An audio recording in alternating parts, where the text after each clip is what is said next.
ஒண்ணு எடுத்துக்கணும். ஆடு ஆடு நீ சும்மா கையை எப்படி ஆடு. ரவி நீங்க எப்படி பண்ணு? ஏய்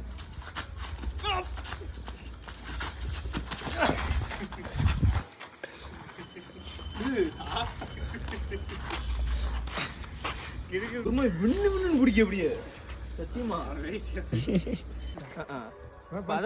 பதறாத சரியா? அவன் டைலாக் பேசுற முன்னாடி நீ உனக்கு ஆட இருக்கிற முன்னகிட்டே துட்டு திங்கணுமோ? அவன் பேசுறான், அவன் தான் ஃபர்ஸ்ட் பேசுறான், அதனால பேசிட்டான்.